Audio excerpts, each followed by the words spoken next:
Morning, folks. Brian here, BC Preparedness on Monday, May 15, 2023 on our planet. I hope you're all well. So I want to do a fire report for Western Canada and give you my explanation on what's going on. I'm going to throw in a little bit of science. So I'm going to bring in my other platform, Geomagnetic Earth Watch, Mr. Brian Gunderson, too. Oh, hello. Good morning. Hello. Hello. How are you? I'm fine. Swell. Okay, here we go. Introductions are all carried out and done. So this is the satellite imagery from NASA, yesterday's fires. It hasn't finished its last passover yet.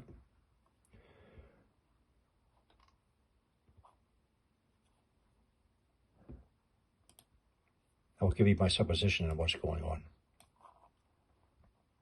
This is another NASA feed. So each red square is a heat anomaly, in most cases, fires. Now, so far I've seen this several times. So this is, I believe, Reindeer Lake, northern Saskatchewan.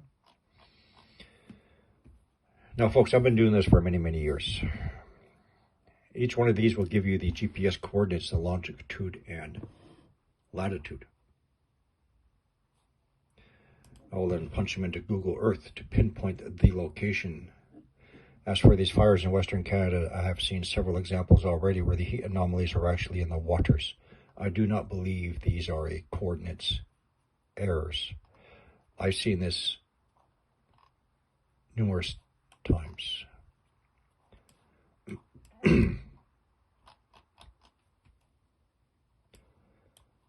So again, in this region,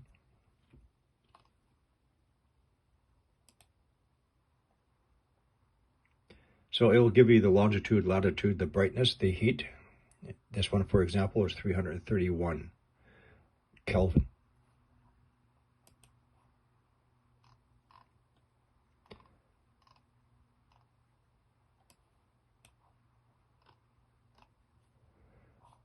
Now, some of these fires are quite long.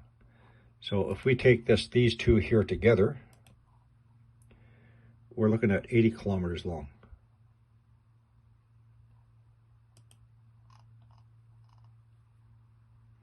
Now, I want to go over a few things with you. First, let's punch in the coordinates for some of these locations.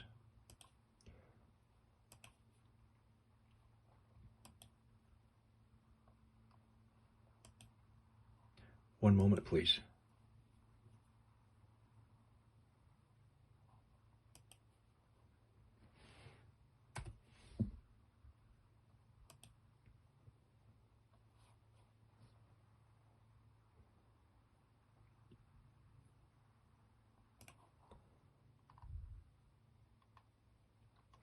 Now, again, I'm showing several heat anomalies detections in the actual waters. See if I can find a few more for you.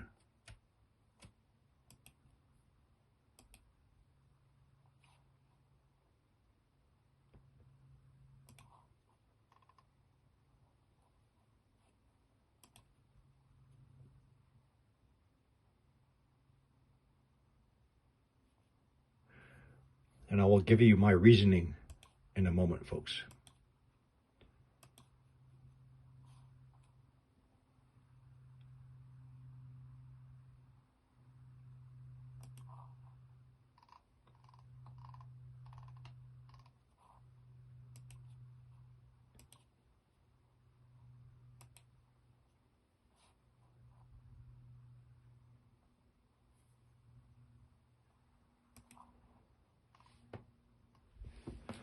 So this one moment.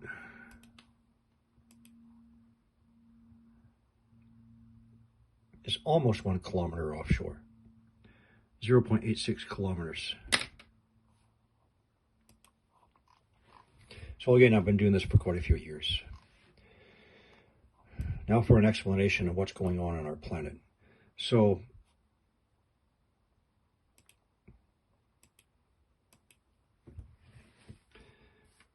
Our planet, as with all things in life, has cycles. It has what's called a 12,000-year geomagnetic excursion cycle where and when our magnetic poles, not our physical axial poles in which the globe rotates on, the geomagnetic poles go on an excursion. An excursion being leaving their last more or less stable position. So, magnetic north was last stable in Nunavut, Canada, until 1903, at which time it started a straight-of-line excursion. It has already passed over the axial North Pole and is currently on its way into Siberia, Russia. Therefore, technically, we have two magnetic north dipoles. Our primary, the excursion, is right here. Magnetic south is also on an excursion course.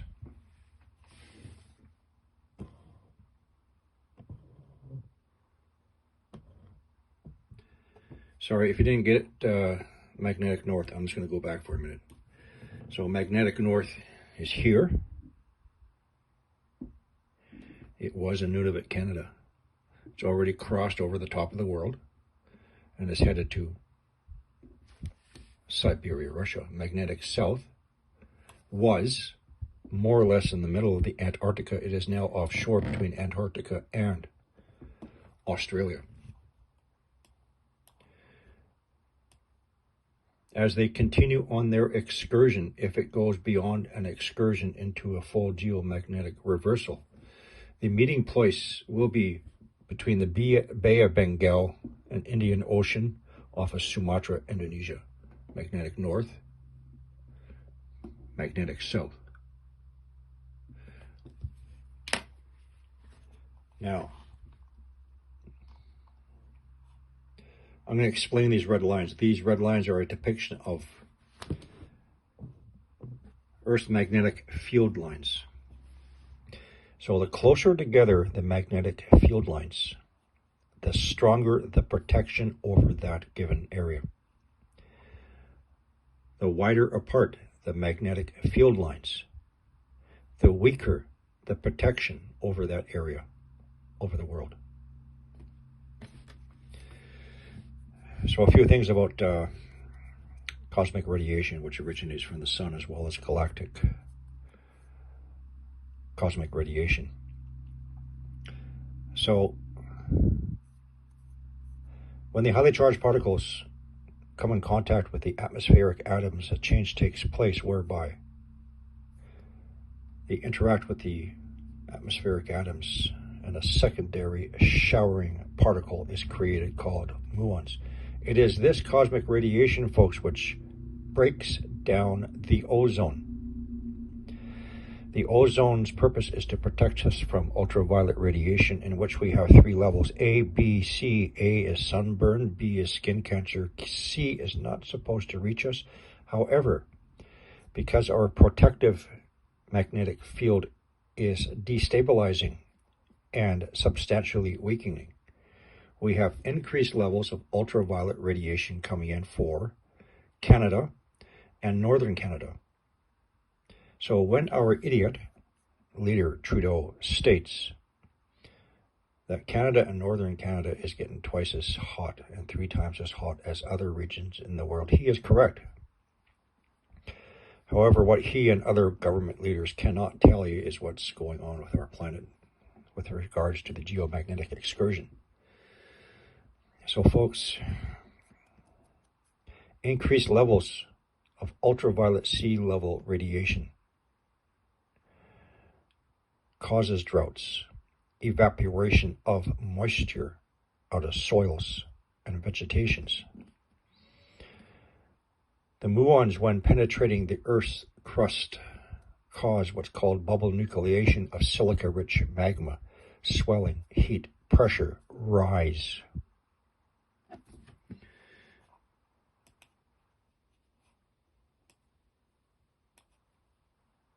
So far, our fires are contained to where the crust is thinner along what's called the craton edge. We do not have a spread of fires yet extensively into British Columbia. However, that's going to be changing.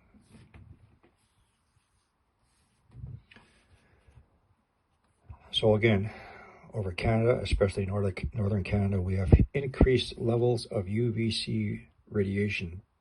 People, if you remember 2 summers ago, the heat dome we have, it wasn't so much the temperatures as it was the ultraviolet radiation coming in, and that is what burnt many of our crops.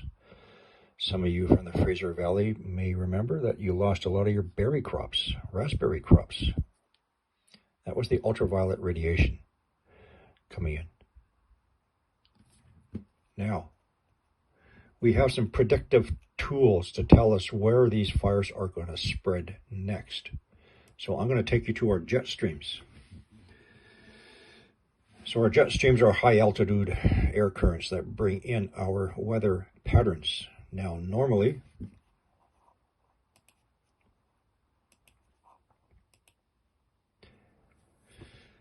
there are a few things that govern the manner of the flow of our jet streams. Normally, our jet streams would be in a zonal west to east flow, more or less a straight line flow.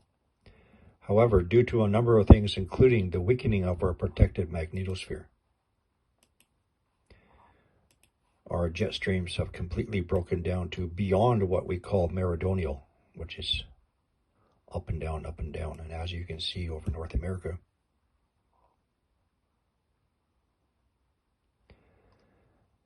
so this is the current time. So this is correct. Our fires are spreading in this direction. However, starting later on today, and the next few days, let's jump ahead.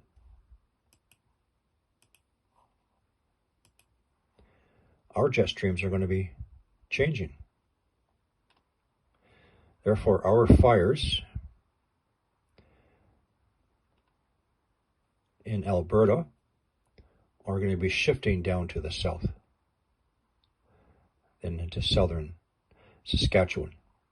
Let's jump ahead another day.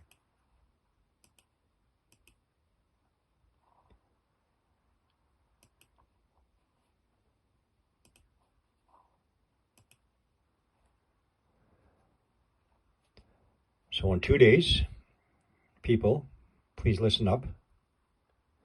Southern Alberta, southern Saskatchewan is going to start to light up with wildfires. So whatever is burning right here, our jet streams winds are going to be carrying those embers down into southern Alberta, southern Saskatchewan, Manitoba, Interlake regions, southern Manitoba.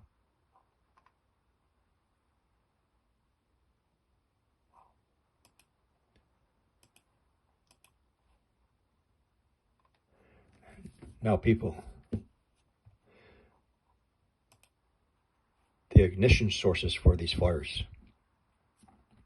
Let's start using some critical thinking, common sense, and maturity.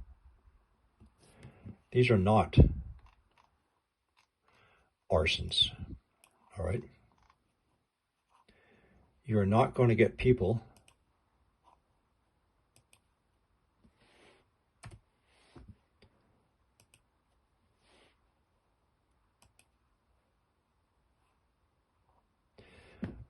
working their way out to extreme remote locations to set fires. 2, I've been checking the weather radar, and some of these areas actually have live webcams. A lot of YouTubers don't realize this. So we've had no weather, we've had no wildfire ignitions of these fires.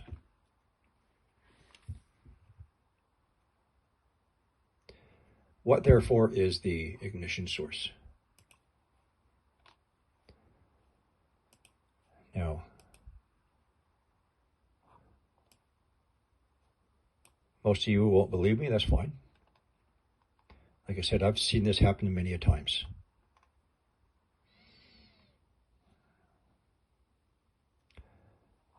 Weakened protective magnetic field over Canada, northern Canada, increased UV radiation, including UV level C's, sucking the moisture out of everything, causing droughts and burning of our vegetation.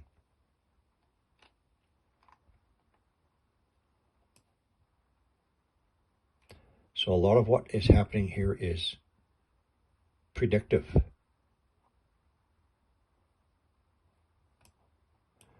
So again, Calgary region, Lethbridge,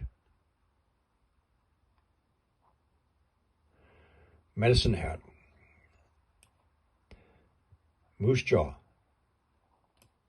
Expect a spread of wildfires into these areas because of our changing erratic jet streams.